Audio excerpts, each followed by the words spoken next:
Assalamu alaikum, hurmatlı жерлештер, hurmatlı туғандар. Бүгінгі байрамыңыздар менен барыңыздарды құттықтаймыз. Бұл жерде бүгін сіздерге өнерлерін, шығармашылықтарын тартулағаны келген тоқтоғылдық туғандардың атынан сіздерге ысық салам. Эми ушундай жакшылыкай күн болуп турат. Чынында кыргыздардын ичине калып каштары ачылып, мекенибизде, өлкөбүздө кичине тартипке келе баштады. Кудай буйрса. Бир эсептен көңүлүбүз ошол үчүн ачык. Жүзүбүздөн күлкү болуп, кичине жүзүбүзгө кызыл жүгүрүп, кандайдыр ачуунун баары тарткылгандай сыяктанып, жакшынакай болуп турган кез. Барыңыздарга ийгилик, барыңыздарга ден соолук, үй бүлөңүздөр менен, жеке афат болгон эл журт менен аман болоңуздарбыз. Баарыңыздар ойлогон ой иштериңиздерге ийгилик калып, баягы максаттарыңыздарга жетиңиздер. Ар дайым ушундай алыс жерде жүрсөк дагы кыргыздын калка салттын өркүүсүн унутпай, элге ушу кыйналып, кысталып иштеп жүргөн элибизге тартуулап туралы деген маданият кызматкерлеринин ошонун ичинде таланттардын эмгектери ишке аша берсин. Баарыңыздарга ийгилик каалайбыз. Ден соолук болуңуздар. Анан бүгүнкү токтогулдун торгойлору шайыр апаларына дагы чоң ийгиликтерди каалайбыз. Бардык тараптар ийгиликтер жылуулук, жакшы бийиктикке жете бериңиздер.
Жақшы көңілді, жақшы маңайда, жақшы көңіл тартып кетіңіздер.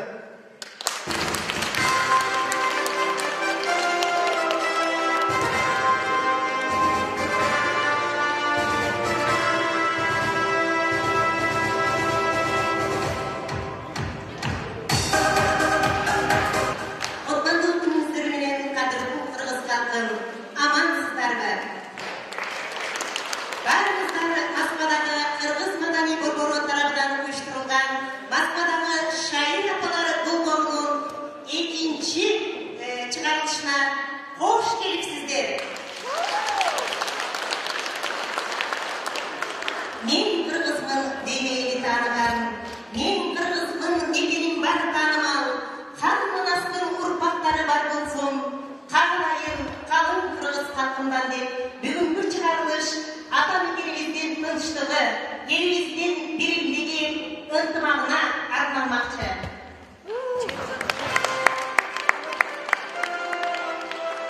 Hurmatly okuyarmanlar, andımesi бүгүnkү eksperттик топтун курамы менен сиздерге тааныштырып өтөйүн. Эксперттик топтун төрайымы Кыргыз Республикасынын Жазуучулар союзунун мүчөсү, көптөгөн ыр жыйнактардын автору, акын Мөлбулак ири эл аралык микрофинансылык компаниясынын кыргыз тили бөлүмүнүн башкы редактору Өмүралиева Зарыл Акышевна эсебиз.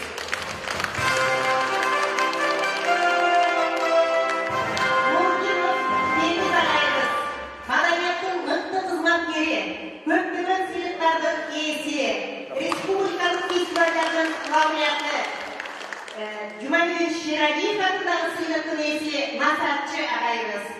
Ошондой эле Айнаш Козубаева эжекебиз, Москвадагы Аян театрынын жетекчиси. Гүлжан Давлетбековна эжекебиз, Я деловая женщина журналынын башкы редактору, бизнес-вумен, Маданий борборунун башкы демөкчүсү. Урматтуу мекендештер, өзүңүздөргө маалым, Москвадагы шайыр апалар борборунун биринчи бетачары бир нече айлар мурда болуп, анын бетачарын бизден аппашылык шаңданган шайыр апалар өздөрүнүн татнагай таланттарын көрсөтүү менен баштап, биздин топ-тогулдук шайыр апаларыбызга узатышкан. Андемесе сиздердин кол чабыңыздар, сиздердин колдооңуздар менен топ-тогул атабыздын кыздары, ардактуу апаларыбыз Москвадагы топ-тогулдук шайыр апаларды куттуу сахнага тосуп алалы.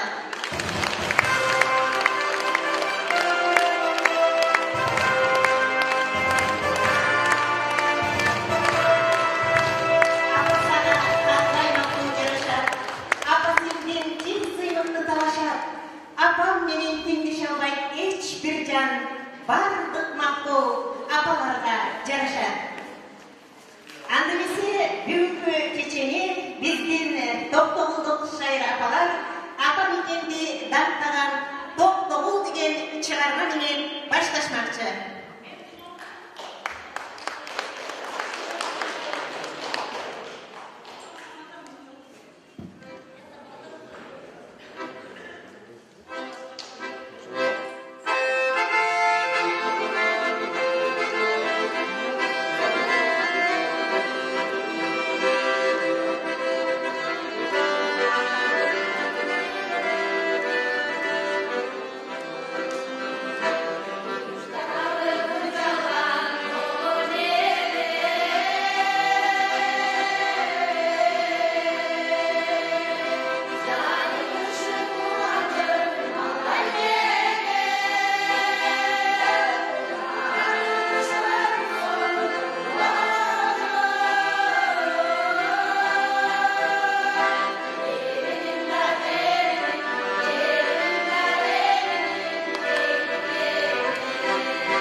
başı sırama.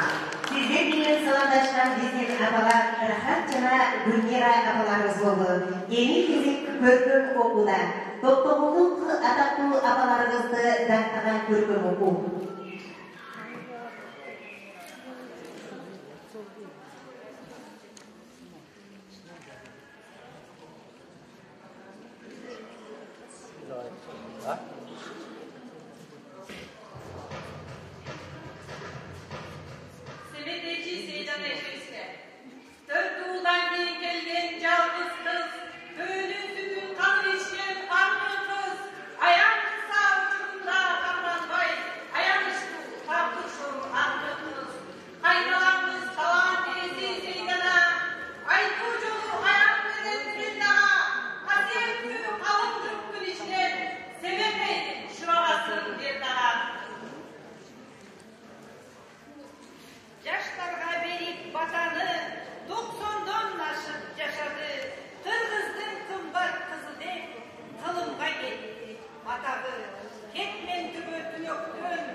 Mikrofonga jakın gelingdi.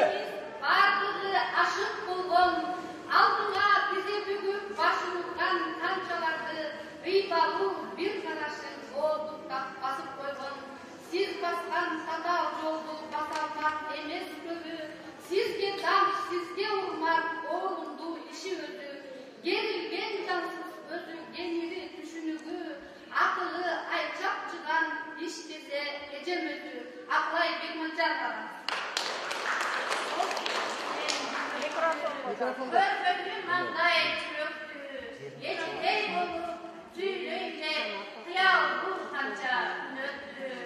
Balınkanın özlenen, köz açkan köprüm benim, anaş kadır var, sıymık bana, mensiz benim, anaş kadır var.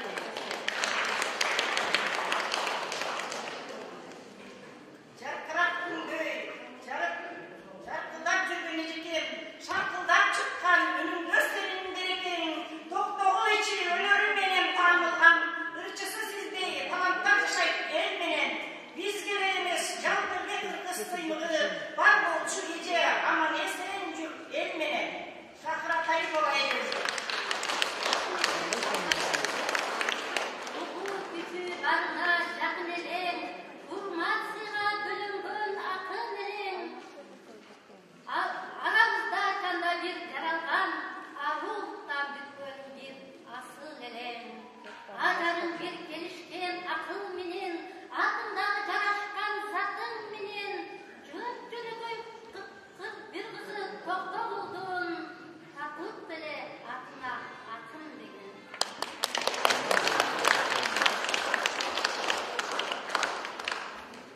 Мира Ботбаева, Светичи Сейдинова, Алмаш Жойбекова, Анаш Кадырова, Ақлай Бекманжанова апаларымыздың сендеріне қол чабуға болсын.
жанымды койбодум.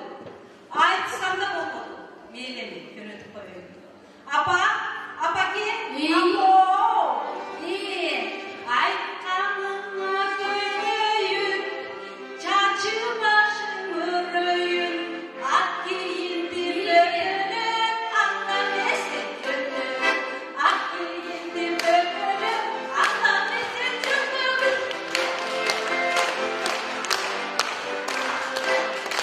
Анда карап турбайын, багып бийлен ырдайын, кагылдым деп отурбай, калганыңа кылайын, кагылдым деп отурбай, калганыңа кылайын.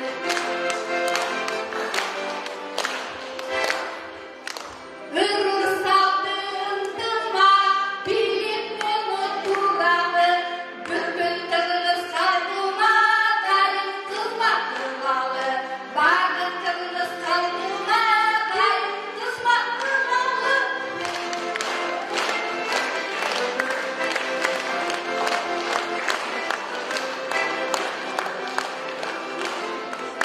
Паритети бар болмаса, Гүлдина жана Женжи апага кол чалуудан болсун.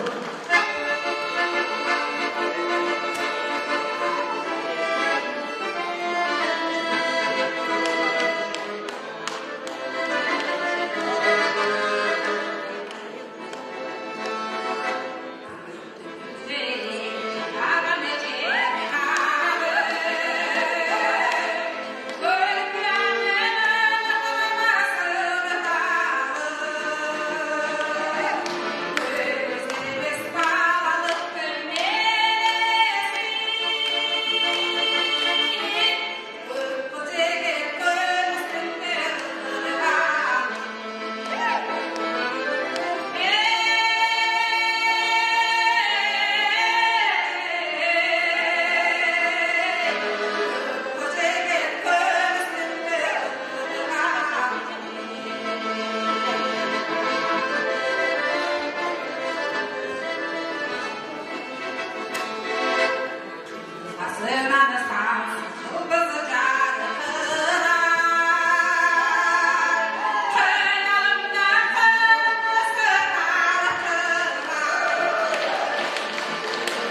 açılıp, dağına kırgız elindin, dağdırman aslı, kaşların koşkun çatır, havası bakay koşuyor, altında жүргөн başkıdır.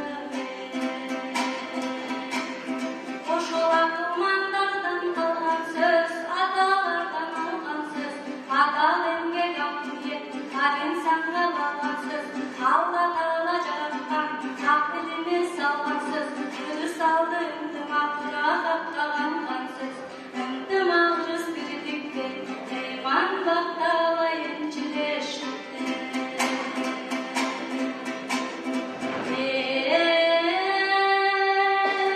Bereke baylık birlikte, toş turgan ıntımak, etli bet karşılaşkandı, dostoş turgan ıntımak, haqiqatni чындыкты, окшош турган ынтымак, жакшылыкты, кубанычты, жандап бери жүргөн ынтымак, жашкарга биримдик, армап бери жүргөн ынтымак, жамандыкты жанынан, ошол айдап бери жүргөн ынтымак. Жадыраган демиреп, жайдай бир болот ынтымак, жан-жаныбар баарына, балдай бир болот ынтымак, жанып турган жаркырап шамдай бир болот ынтымак, жактырбаган жер жерге барбай бир коет ынтымак, ойлогонду максат берип орундатат ынтымак, мен деп аттансаң ошол жолуңдун ачат ынтымак.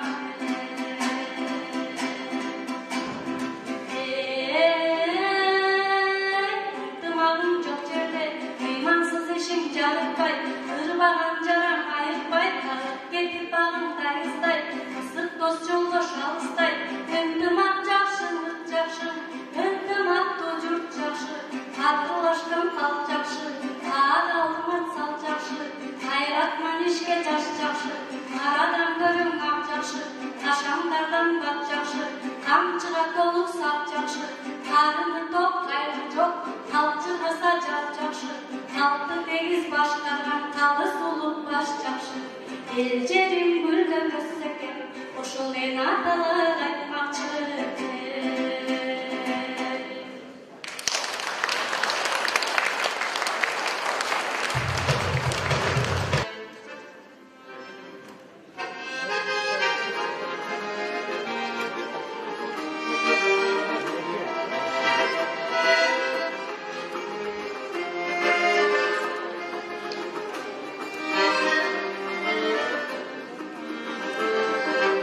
Yarın düğüne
işletişken. Boz üydün üstünde tuğduğun baylaganda, muhtarın baylaganda, boz üydün boğularına işletilgen. Andan keyin bundan dağlı cer tüyüp giyse olur, naskilerde tüyse olur, örmek kılıp durup, tağırılıp, astına salma oturuşkan ileri atalarımız, yenelerimiz. Anam bu günden de bir yerler, paktadan da yerler. Paktadan da paktacık kılışıp, yerler. Sonra bu miçke, çoğun, her türlü gerekli caraycanlıklı birlik, anam işten çıkar. Diyem aldım, azrak işletip kaldı. Bütmerse fabrikası altı kopmalı, magazine çıkıp kaldı bütmerse. Anam bu iyi bildi, biz tabi bunu işletkende cenabı şırlaklarda bası, cölmü, şurada işlerine işletkemiz. Kalpaklarına işletkemiz, bu gemilerinden. Anam başımız kadar bir türlü nersege bu iyi işletkiler. Teşekkür ederim. Onun için bu iyi biliriz. Azimden işletiriz, anlık işletiriz de. Bu cümleleri ekli bırak. Güçlü cümleleri önce giyiz kılına, kıskarak bıraktalı, ana uzun cümle bırak. Bu uzun cümlelerden cümle tıkı, anamın tık toğulukta alır, acılarayda bir dili var. Anamın tık toğuluk birisi. Bundan çoğulukta tüyüm sağlıklandırız, cebirlerini sağlıklandırız. İyi derşansız çıkartan herkese yapılaşlarından ödülleri kullanmışlar. Bu hata bozulmadan iyi.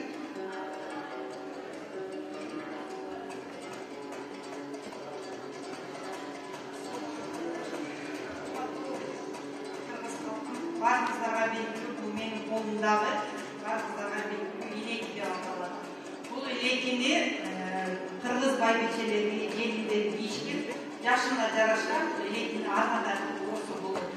Bu ileki 21 metre aksudan kurulup, bunu Kırgız halkı elimiz göçünün gelgenliğine baylanışlı, yolda жүргөндө gelinler gözler kalsa, nasiplerini jargı alıp gelmedi.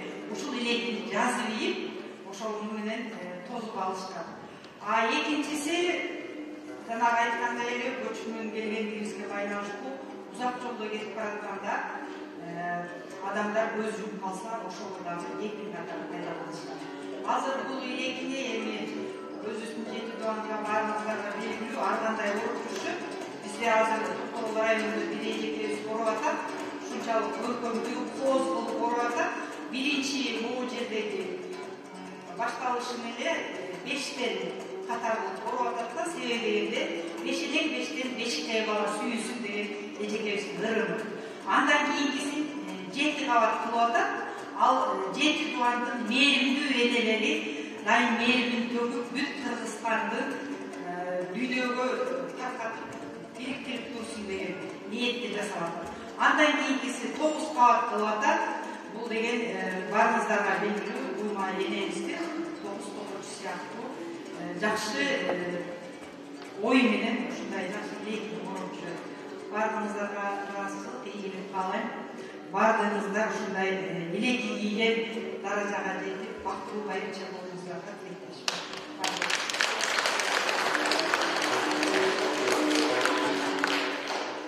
Саламатсыздарбы? Мен дагы колумда иник турат, апаларыбыз колдонгон. Бул апабыз айтып кетти, мен кошумча кылып азыраак айтып коеюн. Мен өзүмдүн эле апам жасаган нерсени айтайын. Апам илгери ушундай ийик менен ийирип, жанагы шалча деп коебуз, шалча согуп, ар бир кызга бизге белек кылып берген. Дагы ар кандай пактадан, жүндөн, көзгү жүндөн ийирилет. Арканчасы болот, байкак болот, анан жанагы чи да сокчу апамчы, жанагындай болот. Ошо дагы көп нерселерге жумшалат, эже айтып койду. Кыскасы баардыгы пайдалуу нерсе. Мен сиздерге курак жөнүндө айткым келет. Бул кыргыздын илгертеден куралып келген курагы калыба курак деп аталат. Кээ бир жерлерде чи курак деп аталат экен. Бул курактар жер төшөккө куралат. Боз үйдүн ичине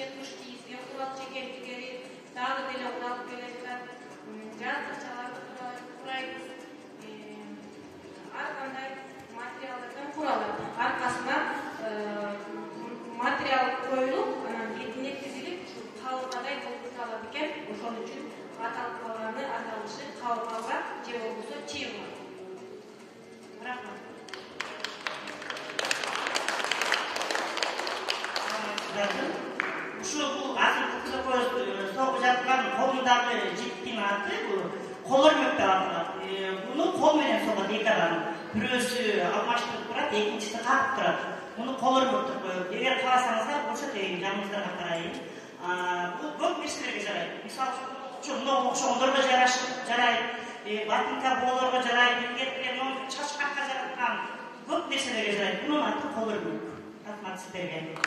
Көпчүлүк жерде жаштар көбүнчө илгерки баягы мурунку биздин курактагы карып калган 390-60-тан өтүп калган жаштар курактарда түшүнүшөт. Азыркы жаштар бул кол өрмөктү түшүнүшпөйт.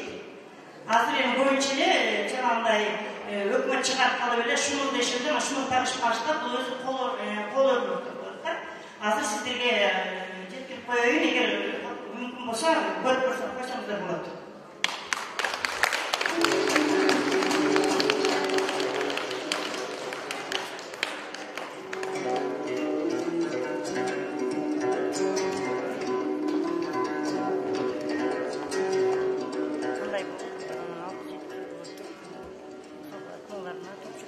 Балама атқарушы Зейнегүл Рысбаева.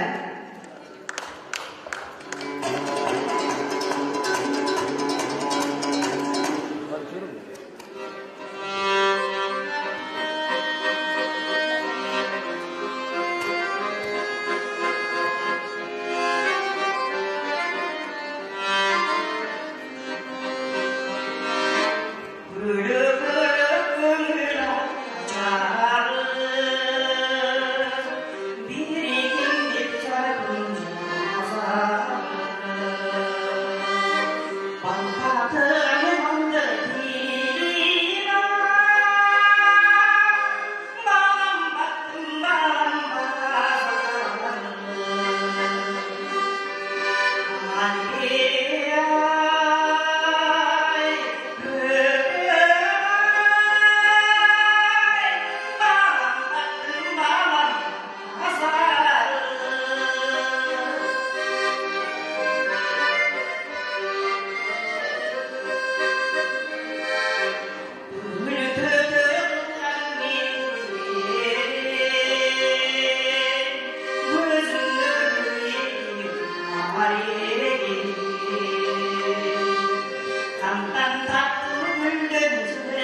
Barakede Allah'ın olsanında olsun. Жақсылар қайда? Ел көктеп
다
Siz jastılan kızdayız kalayız kaldı.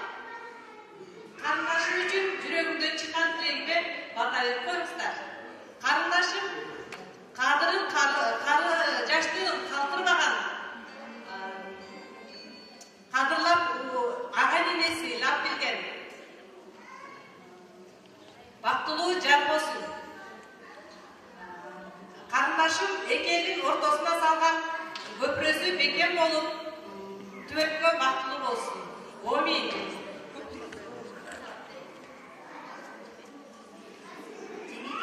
Geliniz, balanızda alıp çıkalım. Hoş olsun, dayak oldukça yürünüz.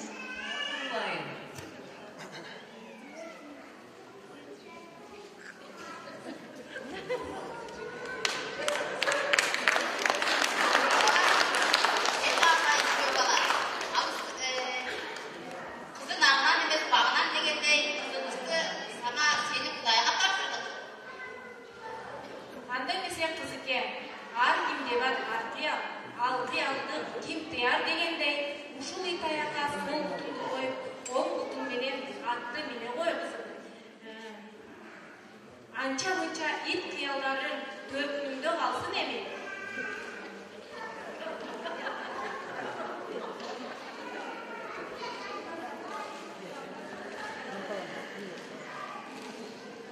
Yaxşı kaldılar. Rahmat Kuday'a.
тоолуу, аскалуу, бийик ала тоо болот. Элиңер кылым тарткан касиеттүү, ак калпакчан, ак элекчен кыргыз эли болот. Азыр чыркыл болсоңор, кийин жетирип, мөгөлүү тарап болосуңар. Ошондо угуп айта жүрөсүңөр кагайдар. Анда эмесе кыргыз элинин сыйынганы жараткан көктөгү теңирим, жаратканым Кудайым, Алла Таалам деп сыйынабыз. Баалаганыбыз эне тилибиз болот. Эң улук ыйык тамагыбыз нан. Ал эми таянабыз, жөлөгөнүбүз, арнабыз, алиерибиз. Сынчыбыз өзүбүздүн элибиз жана чөйрүбүз болот. Сыймыктанган кесибибиз куш таптоо, тулпар таптоо, мергенчилик жана комуз чертүү. Эң башкы сүйлөчүбүз бул уулбаганын төрөлүшү. Кагылайындарым, Кыргызда аял затын баалап баркап кетишкен. Өзгөчө кыз кишиге көңүл бөлүп, кичинекейинде папестеп, акыл назатын айтып, бирөөнүн бүлөөсү экенин кулагына колунда куюп келген. Ошол кездеги элдин баатыр апаларды көрөгөн Чыйырды апабыз, Камикей, Айчүрөк, Арык апаларыбыз жана Курманжат апаларыбыз. Ошолор тилегин тилеп, эмгегин кыргыз эли үчүн калтырып кетишкен. Эми ошол калтырып кеткен апалардын тилегин улай биз дагы омен деп тилейли. Келгиле, омен. О Кагылайым, жараткан көктөгү теңирим, жалынмак бизден жалгамак өзүңдү. Тиленмек бизден тилекти кабылмак өзүңдү. Жалпы адамзатка акыл эс берүүгө, жүрөгүбүзгө мээрим, көкүрөгүбүзгө ыйман берүүгө. Түбүбүз бүктүү, башыбыз бийик, белибиз бекем, өзүбүз таза. Денибиз нурдуу, жаныбыз аруу, духубуз күчтүү, рухубуз бийик болсун. Карларыбыз кадыр баттуу, энелерибиз када сактуу, жигиттерибиз эр жүрөк баатыр болсун. Кыз келиндерибиз айырдуу, ыймандуу болсун. Жерибизде тынччылык, элибизде аманчылык болуп, жакшылык орношсун. Өзүбүздүн жашообузга, мекенибизге адилеттүү падыша келсин, ажолуу бололу. О жараткан Кыргыздын ооматы, дөөлөтү келип, дөөлөттү үстү. Кыргыз жерде дөөлөт орносун.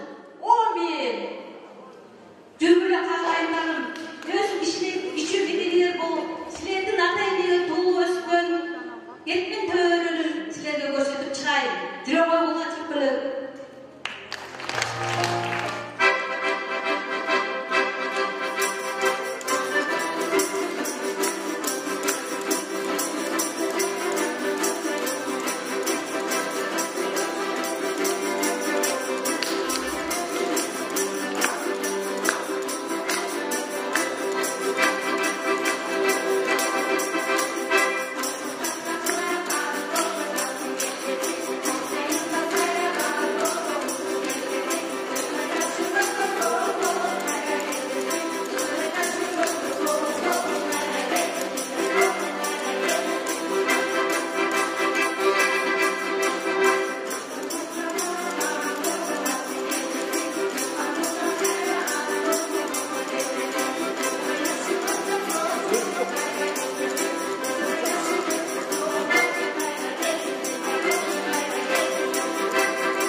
Kamçıday derecesi düğmenin, kalkındık at beşikte bakkan inem, sütümü mevrimle mandıratkan, mandayda menin batmaz gülümsün sen. Kançalık dost olduk, kançalık kıyımcılıklar olmasın, alardı jengip, mıntık bugün potlu sahnanın, körgün açıp, Moskva'nın keçlerini şanға bölüp durgan, doktoğulduk şayrabalarınızga kol çabulay olsun. Azamatsızlarına, batınızlar, talaktınızlarına tazim.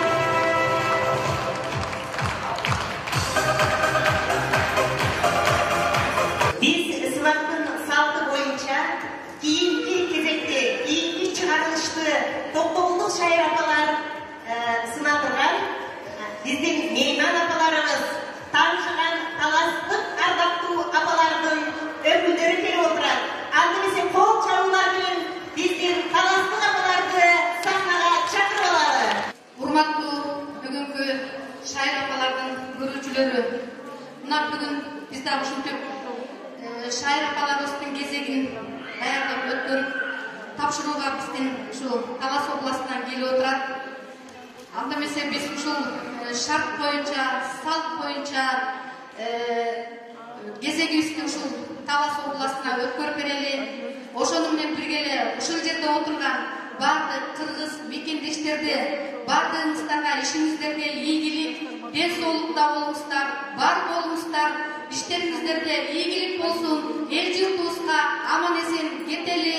Андан кийин таластык кылгандар, сиздер дагы ушу биздердин аркабыздан бизден кийинки шайыр апаларды улап, дагы ушу биздин бардык республиканын областтарына, райондоруна өткөрүп бересиздер деген ишеничтебиз.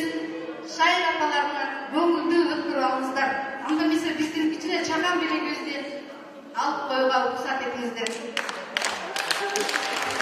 Боз үй улуттук мүлк, боз үй элдин сергек акылынан жасалган, чебер колунан жасалган буюм эч нерсеге өлчөмү теңдешсиз. Temizler kol çalıp koştuk olup turalı ardaklı apalardı.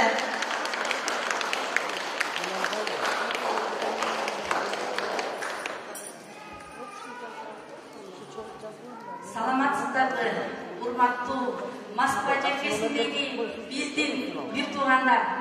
Бүгүнкү күнү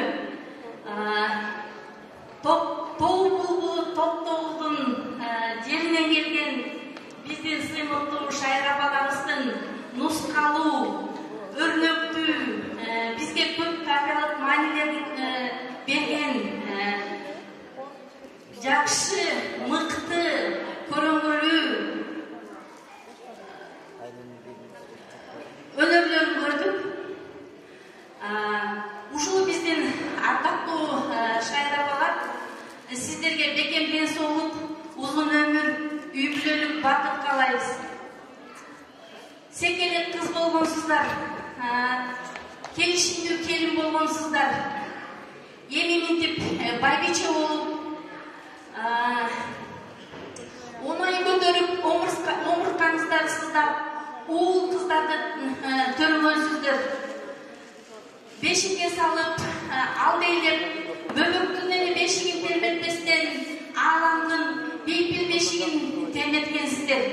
Эми келечекте минтип чоң эне, тай эне болуп, кайын эне болуп, кудагый болуп төрдө отурган кезиңиздер.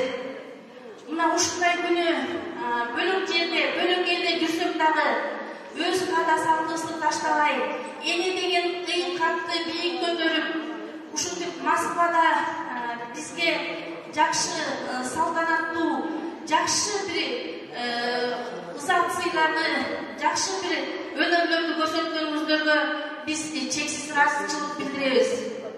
Анан дагы хан манастын тугуму Талас жерибизден, Чыңгыз атабыз чыккан Талас жергебизден келген шайыр апаларга, мана Канекей апабыздын, Айчүрөк апабыздын туусун өйдө көтөрүп, ошол отуруп жолун улап жүргөн бизге окшогон шайыр апаларга, кезекти узатканыңыздарга терең ыраазычылык билдиребиз. Жана дагы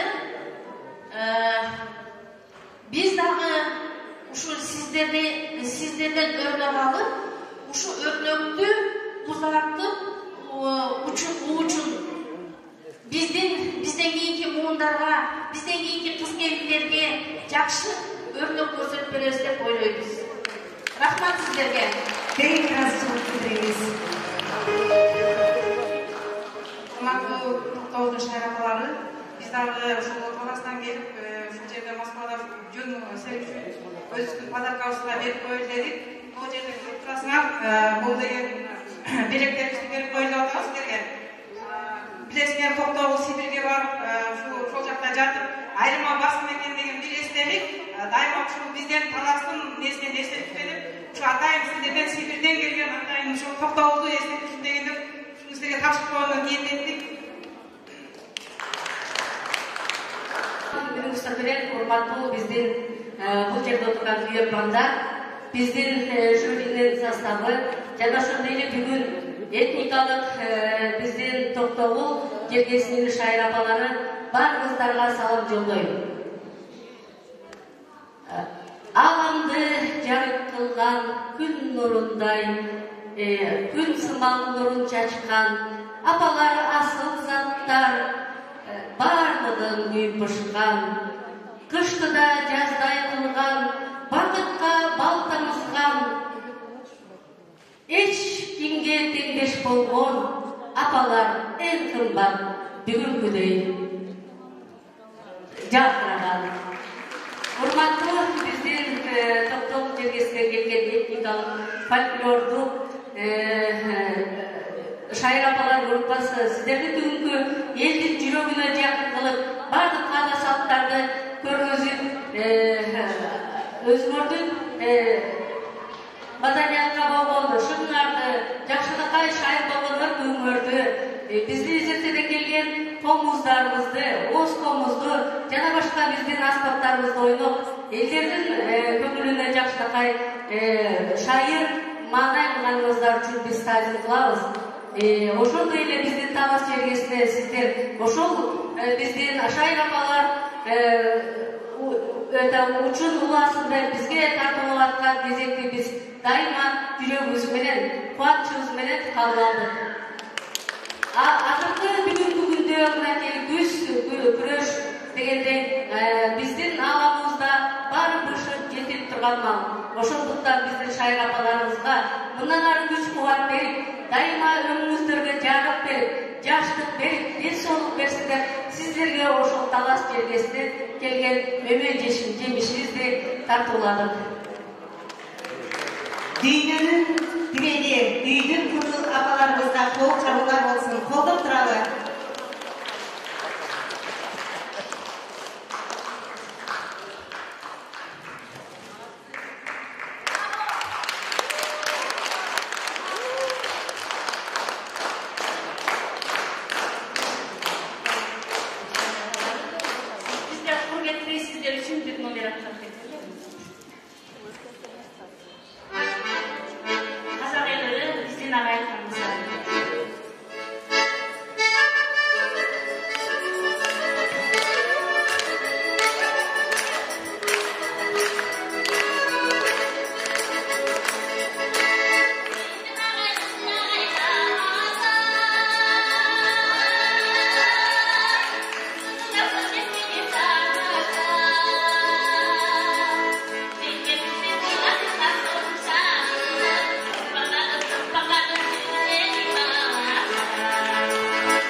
көчөлөрүнө берейин. Сиздерди сахнага чакырабыз.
Себеби биз профессионал артисттер эмеспиз, биз мигранттарбыз, иштегени келгенбиз.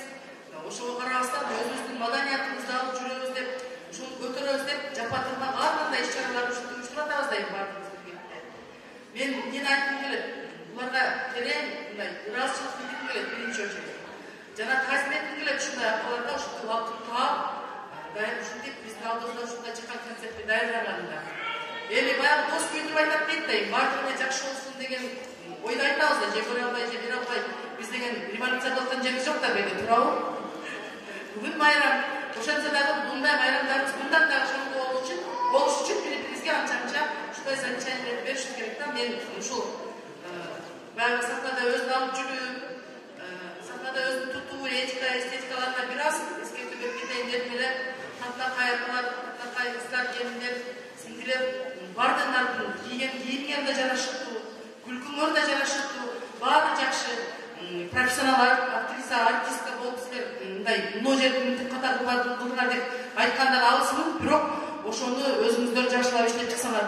Мына бир өтө чоң замечание кылайын деп эле көркөм окуу болуп атат. Токтогулдун өтө атактуу айымдары жөнүндө болгону 2 куплеттен гана ын экен. Ошону окубай жатка, бир эже жатка айттым, ал жерден билиңер. Өтө толкундагы менен кабыл аласың да, мындай угуп турган адам. Калганынан ушу кагазга алаксып, мындай оюңардагы ушул бере турган адамдын образын жакшы чагылдыра албай калдыңыздар. Себеби Токтогул талантка бай, өнөргө бай, эмгекчиликке бай, атактуу адамдарга бай бөлөн.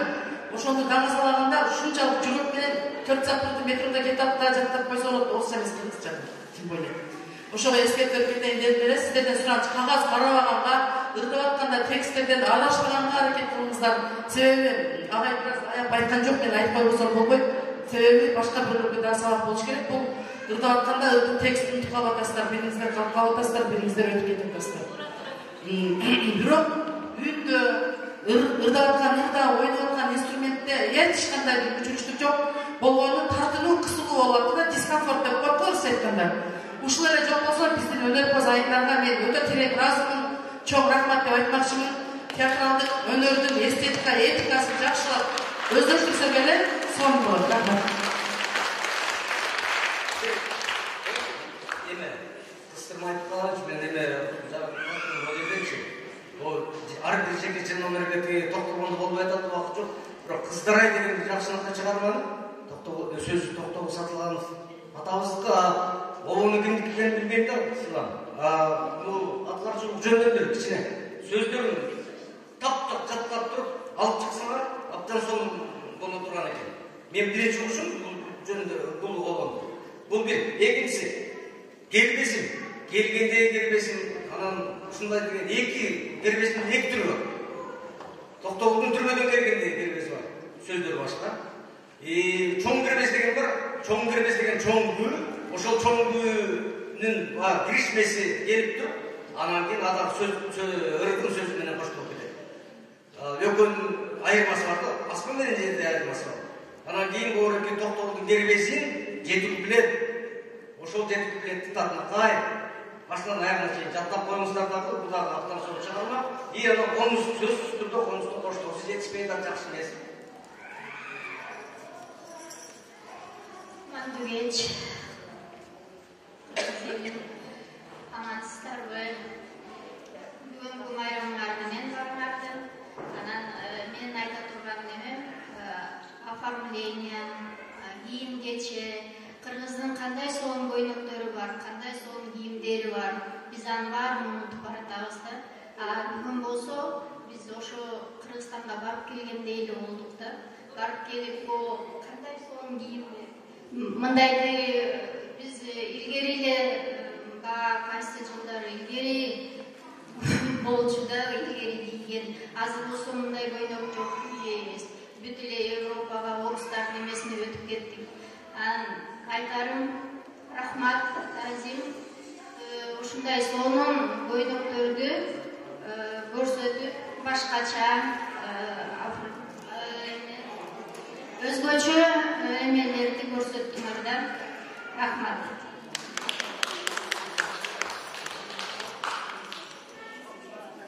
Тойда болот, тойдун эртеси да болот деп мына жыйынтыкка келдик. Калыстардын каралыгы, капжара калыстыгы өтө оор. Аны жон терибиз менен сезип, силер рахат алып отурсаңар, биз ар бирине баа берип, ар бирин кылдап карап, мына менин алдымда сүйлөп кеткен эжелериңердин кыздардын баасын көрдүңөр. Бул жерде мен Калыстар тобунун төрайымы катары эң биринчи эскертүүнү Маданий борбордун жетекчиси урматтуу Гүлшайыр Мурзабаевага бергим келет. Маданий борбордун уюшулганына 5 жылдан өтүп калды, Кудай буйруса, канчалаган иш-чаралар, долбоорлор ишке ашып атат, канчалаган адамдар таанышып атат. Ушул сенин чыгарган долбоорлордун аркасы менен канча деген коом буюмдар түптөлүп, кыргыз диаспорасы канатын эңири жайып атат. Болгондо алып баруучу экөөңдүн ушул жолу дагы канчалык иш-чара өткөн сайын мен эскертем, бирок бүгүн өтө катуу эскертүүнү туура көрүп атам. Алып баруучу экөөңөрдүн иштегениңер дагы биздин купулга толгон жок. Себеби дегенде ар бир программадагы аткарып аткан ырчылардын толук аты жөнүн атаган жоксуңар, ошону пунктка киргизип койшайык. Ар бир чыгарманын авторун кошо издеп таап, кимдин обону, кимдин сөзү, аны дагы айтышыңар керек. Ушуну дагы ар бир долбоорго катышкан командаларга эскертүү берип, ошол жагын көзөмөлгө алып коюшуңду суранам. Ал эми Токтогул айымдарына мына канчалаган кыйын кырдаалга карабай даярданып жасаган аракеттери үчүн биз таазим айтабыз. Теңиз агай айтып кеткендей, булар эл артисти же болбосо дастыкан таланттар эмес, бизге окшогон эле, сиздерге окшогон эле карапайым эмгекчи мигрант, бирок ошентсе дагы аракетин көрдүк. Тартылуу болду, жаңылуу болду, ырларын жаттабай келиптир, анын баарына сынды айтты. Менин эми финалга 4-өбүз талашып тартышып атып, азыркы силерге тартуулаган ар бир номердин ичинен кылдаттандап 5 номерди тандап алдык. Шайрапа долбоорунун башында да айтып кеткенбиз, канча команда катышат, ар бир командадан 5тен эң мыкты деген номерди тандап алып туруп, анан бардык коомдор силерге талантын тартуулап бүткөндөн кийин финалга чыгат. Ошол ар бир команда 5тен номер менен чыгат. Ошондо анан 1-чи, 2-чи, 3-чү орунду Калыстарды мындан чоң залга алып туруп, жалпы элдин сыноосуна коебуз дагы 3 орунга байгет тапшырылат.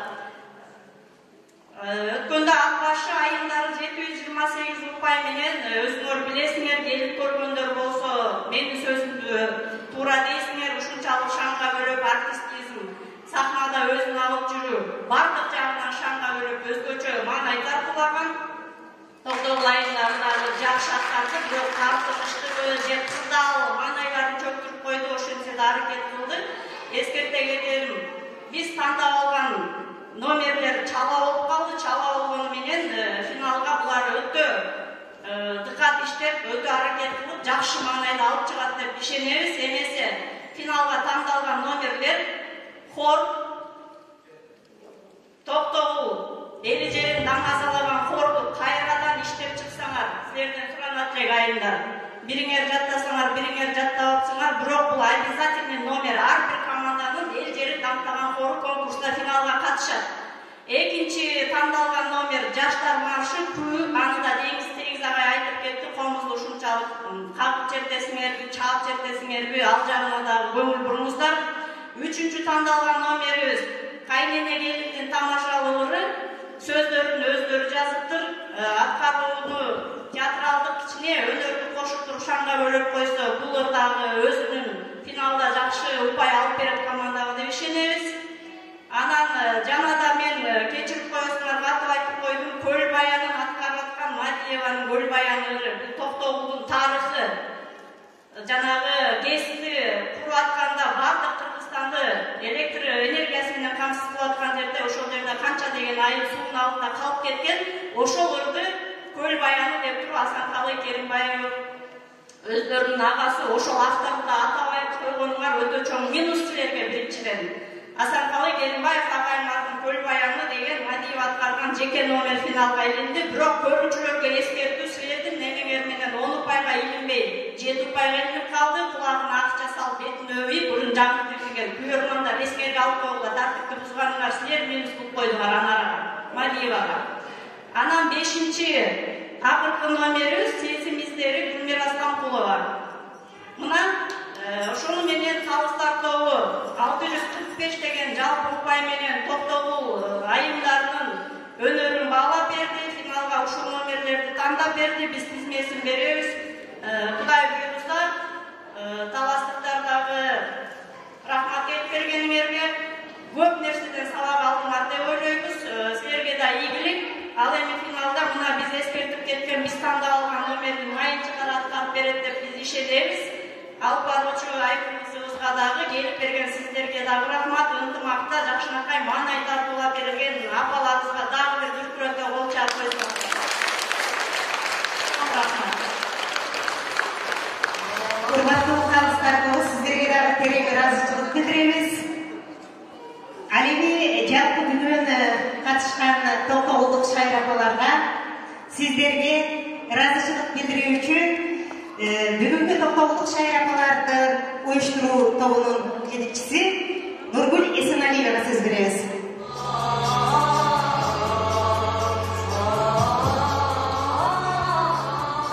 Урматтуу жерлештер, рахмат сиздерге келип бергениңиздерге, кош топ болдук. Урматтуу калыстар, сиздерге терең ыраазычылык. Өзүбүздүн каталарыбызды сиз атабыз, билип атабыз. Бирок биз дагы бизге да туура түшүнгөнүңүздөргө дагы чоң рахмат. Себеби баазы апаларым ушул анча иштеринен калып, бир жумада 4 жолу, бир айда 4 эле жолу келип ушундай даярдыкка жетиштик. Себеби карантин болуп дагы үйдөн чыга албай калган вактарыбыз болду, көптөгөн тоскоолдуктар болду. Бүгүнкү күнгө чейин ушул жерге чыгып аткан кезде дагы бизге аябай дегендей сөздөр айтылып, аркабыздан улам телефондор чалып, мынакей азыр кармап кетет силерди, настроениябызды түшүрүп, ырларыбызды жоготуп койдук. Ушундай күндөр болду. Сиздерден кечирим сурайт ал үчүн. Анткени биз дагы жакшы эле жакынап барабыз, жакшы сонун ырларды жакшы эле аткаргандай болгонбуз да. Келип эле ушундай болот экен, сиздер дагы терең түшүнөт деп мен сиздерге ишенем. Андан кийин мен ушул келип берген бардык каталарга чыдап, келип берген апаларыма мен чоң рахматымды айтам, таазим кылам сиздерге. Сиздер бизди ушул колдоп келген биздин төрагабыз Нуржан Алыбековичке дагы чоң рахмат. Жердештерибизге, айылдаштарыбызга, айыл башчыларыбызга, бардыгы колдоп келгениңиздерге, башынан аяк колдоп бергениңиздерге абдан чоң ыраазычылык билдирем сиздерге. Ушул башка шаарда болсо дагы элим жерим намыс үчүн деп Сургуттан өчүп келген эжебиз бар, кызы менен Гүлмүр эже сиздердин тандооңуздарга илинип отурат. Сизди куттуктайт. Рахмат сизге. Дагы мен айта албай калган, айтылбай калган адамдар болсо, баарыңыздарга ыраазычылык. Бизге макияж кылып берген кызыбыз бар. Бардыгыбызды сулуулап ушул жерге Айза деген кызыбыз бактылуу кыз болсун. Дагы аксакалдарыбызга дагы рахмат. Бул жерде кызмат кылып берген Дамир мырза, Селам мырза, бардыгына мен бардыгыңыздарга чоң таазим кылам, рахмат айтам.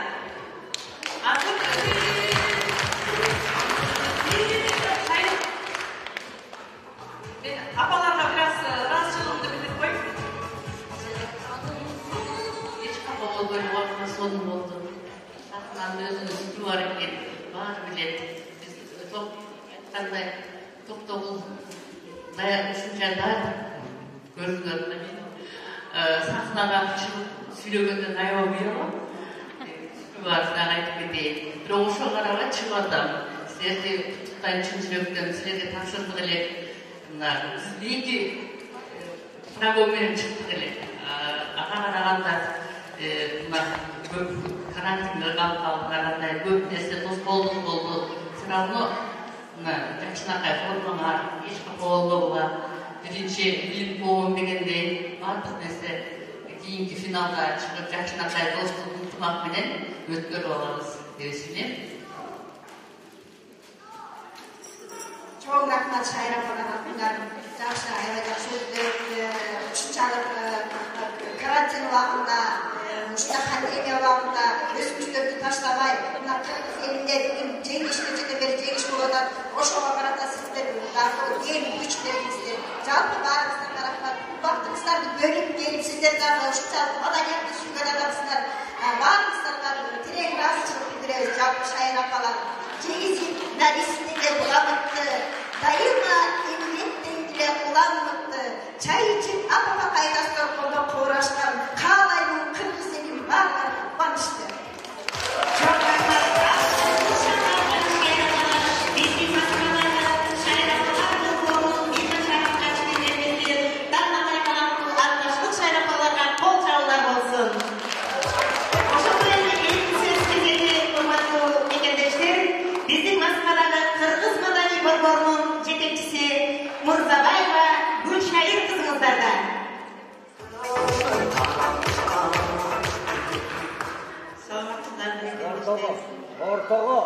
Ortağa ver. Ama ortağa ver. Öpürme bir anım var mı oğlum?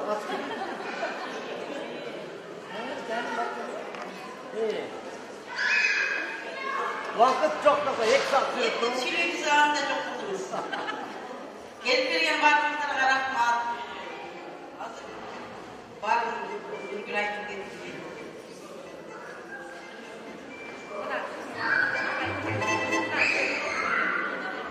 Elimizde fıstık olsun, sıcak olsun. Bakım kıyımsızlardı. Cengiz.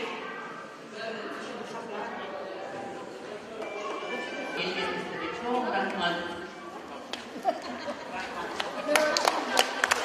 Hormatly yöneticiler, her birimizden kararınızlarına direkt razılık bildirmeli. Moskvadagi şair apalar sınavının 3. çağrılışında yolup çıkanca sağ salamatda olыңыздар demekçiyiz.